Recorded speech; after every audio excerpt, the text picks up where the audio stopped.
سینے میں بلغم ہو تو ادرک والی چائے پی لیا کرو، بلغم نکل جائے گا۔ دمہ کی شکایت ہے تو سفیدے کے پتوں کے گرم پانی کی بھاپ لے لو۔ دانت میں کیڑا ہے تو سرخ نمک کے غرارے کر لو، کیڑا باہر نکل جائے گا۔ جس کی آنکھ میں پانی بھر آتا ہو تو سمجھ جاؤ ایسا بندہ دل کا پر اخلاص ہے۔ وفادار عورت کی یہ نشانی ہے کہ عورت کا نیچے والا ہونٹ موٹا ہوگا۔ گیلے کپڑے پہن کر سونے سے انسان کے جسم کا درد فوری ختم ہو جاتا ہے۔ پیٹ باہر لٹک گیا ہے تو پیٹ پر کیلے کا چھلکا رکھ کر سو جاؤ، چربی پگھلنا شروع ہو جائے گی۔ ہڈیوں پر گوشت چڑھنا ہے تو بکری کے دودھ میں الائچی ڈال کر پی لیا کرو۔ رونوں کے دوران انگور کھانے سے بندہ 90 سال تک جوان رہتا ہے۔ لکوا ہو گیا ہے تو اونٹی کا دودھ پی کر سویا کرو، لکوا جلد ٹھیک ہو جائے گا۔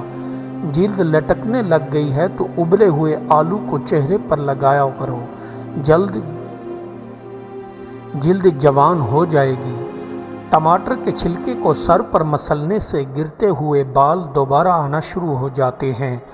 کوئی چیز کہیں رکھ کر بھول گئے ہو تو اگربتی کی خوشبو سونگھ لو، بھولی ہوئی چیز یاد آ جائے گی۔ گھر میں حاملہ گائے لے آؤ، گھر میں بند رزق کے دروازے کھلنا شروع ہو جائیں گے۔ جن کے گھر میں گھوڑا ہوتا ہے اس گھر کے نوجوان دیر سے بوڑھے ہوتے ہیں۔ نہار منہ سیب کھانے سے دماغ تیز ہوتا ہے اور یادداشت میں اضافہ ہوتا ہے۔ گردوں میں کچرا آ گیا ہے تو پستے زیادہ سے زیادہ کھاؤ، گردے صاف ہوں گے۔ کلونجی کے تیل کو بدن پر لگانے سے اعصابی کمزوریاں ختم ہو جاتی ہیں۔ مثانے کی کمزوری کے لیے کیلے صبح سویرے نہار منہ کھایا کرو۔ آدھے سر کا درد ہے تو سر میں ناریل کے تیل کی مالش کرو، آرام آ جائے گا۔ جن کے گھر میں خرگوش ہوتے ہیں اس گھر میں مرد و خواتین بیمار کم ہوتے ہیں۔ جن کے گھر میں سفید طوطے ہوتے ہیں اس گھر میں کبھی بینائی کمزور نہیں ہوتی ہے۔ جس کے گھر میں سفید کبوتر ہوتے ہیں اس گھر میں وبائیں آتی رہتی ہیں۔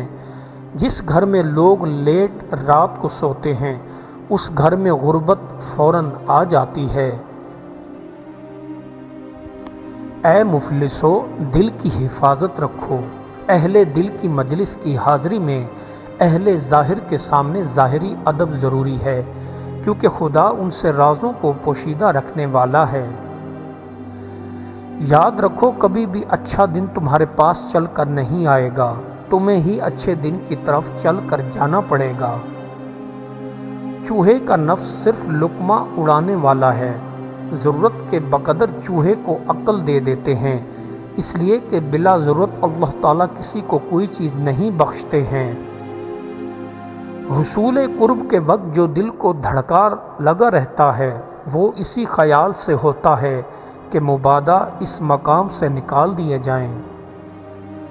شیطان اور نفس کی آواز کو چھوڑ کر وہ ذکر تلاش کرو جو ساکت نہیں ہوا، اور ایسے آفتاب کی چمک ڈھونڈو جو غروب نہیں ہوا۔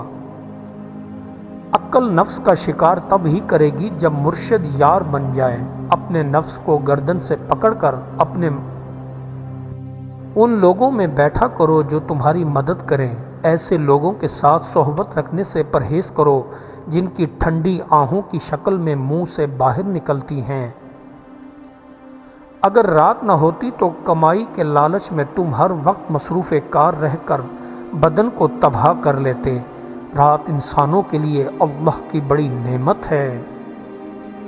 اے انسان، تو ایک ناچیز کیڑا ہے اور گندگی سے بھرا ہوا ہے، اس پر بھی تو نے جہان میں اپنے فخر و غرور کا ایک ہنگامہ ڈال رکھا ہے۔ اے وزیر، بعض گمان گناہ ہے، ستم کرنا خصوصاً فقیر پر درست نہیں۔ شاہ اس کی بھی گرفت نہیں کرتا جو اس کو ستائے، جو اس کو ہنسائے اس کی گرفت بھلا کیا کرے گا۔ اگر تم غور و فکر کرو تو زمین میں سب سے خوبصورت اور حسین جگہ تمہارا دل ہے، جہاں سے زندگی کا آغاز ہوتا ہے۔ اے ناقصو، اس گل رخ سے بچو جو صحبت کے وقت دوزخ ثابت ہوتی ہے۔ اے غافلو، اس گلشن سے دور بھاگو کیونکہ وہ حقیقتاً بھٹی سے بدتر ہے۔ اے جاہلو، اس گلقند سے بچو کیونکہ وہ چنگاری کی طرح منہ کو جلا دیتا ہے۔ میں تجھے کتنا کہوں کہ یہ شہد زہر قاتل ہے، اس سے دوری اختیار کر۔ دنیا اللہ تعالیٰ کا قہر خانہ ہے۔ جب تو نے ظلم کرنا اختیار کیا تو قہر کو بھی دیکھ، قہر میں مبتلا لوگوں کی ہڈیاں اور بال دیکھ۔ قہر کی تلوار نے ان کو سمندر اور خشکی میں بکھیر دیا ہے۔ نفس تعریفوں سے فرعون بن جاتا ہے، اس سے منکسر المزاج بن، سرداری کی خواہش نہ کر، جب تک ہو سکے خادم بن۔ شیطان شر پھیلانے کے لیے آدمی کی طرف لپکتا ہے۔ اگر تو چاہتا ہے کہ بدبختی کم ہو جائے تو کوشش کر کہ تیری دانائی کم ہو جائے، وہ دانائی جو خیال اور طبیعت سے پیدا ہو، وہ دانائی جو اللہ عز و جل کے نور سے بے فیض ہو۔ ہر زخم پر مکھیاں جمع ہو گئی تاکہ کوئی بندہ اپنے زخم کی پیپ نہ دیکھ سکے۔ وہ مکھیاں تیرے خیالات اور امیدیں ہیں، اور وہ زخم تیرے احوال کی تاریکی ہے۔ جو شیخ مرید کے ظاہری و باطنی مصائب کو محض اس لیے ظاہر نہ کرے کہ وہ دل شکستہ ہو کر مخرف ہو جائے گا اور وہ ہمارے سلسلہ پیری کو نقصان پہنچے گا، تو وہ مرشد نہیں ہے۔ ایسے مرشد کی مریدی سے اللہ بچائے۔ رشوت خوار کو رشوت سے ایک جھوٹی اور فانی خوشی حاصل ہوتی ہے۔ اگر تم رشوت دینا اور لینا چھوڑ دو، تم ہزاروں نعمتیں حاصل کر لو گے۔ شیطان چونکہ اپنا سب کچھ تباہ کر چکا ہے، اس لیے وہ کسی کی نیکی کو برداشت نہیں کرتا، کسی کی نیکی کی شمع روشن نہیں ہونے دیتا۔ جب انسان کی آنکھ کی روشنی چلی جاتی ہے تو وہ رات اور دن میں فرق نہیں کر سکتا۔ اسی طرح دل کی روشنی جب رخصت ہو جاتی ہے تو انسان حق اور باطل میں فرق کرنے سے قاصر رہتا ہے۔ صبر پل صراط کی طرح ہے، اس جانب بہشت ہے۔ ہر خوبصورت کے ساتھ ایک خوبصورت بدصورت غلام ہے۔ جب تک تو غلام سے بھاگتا ہے وصل نہیں ہے، اس لیے غلام کی محبوب سے جدائی نہیں ہے۔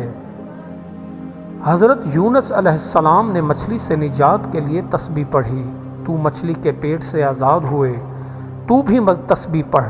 قرآن میں ہے کہ اگر یونس علیہ السلام تسبیح نہ پڑھتے تو قیامت تک مچھلی کے پیٹ میں ہی رہتے۔ دین کی کمائی عشق خداوندی اور باطنی جذب ہے، اور اس کی قابلیت خدا داد ہے۔ نفس کا تقاضا فانی لذتیں حاصل کرنا ہے۔ نفس امارہ اگر کسی بھلے کام کی ترغیب دیتا ہے تو اس کے پس پشت کوئی دھوکہ ہوتا ہے۔ دولت بیوی کے پیچھے ہے، بیوی کے پیچھے کھڑے ہو کر بکری کا دودھ پی لو، دولت سے مالا مال ہو جاؤ گے۔ سونے سے قبل کسی مسکین کو روٹی کھلا دو اور روٹی کا ٹکڑا چھت پر پھینک دو، دولت سے غیب سے آئے گی، رزق پانی کی طرح برسے گا۔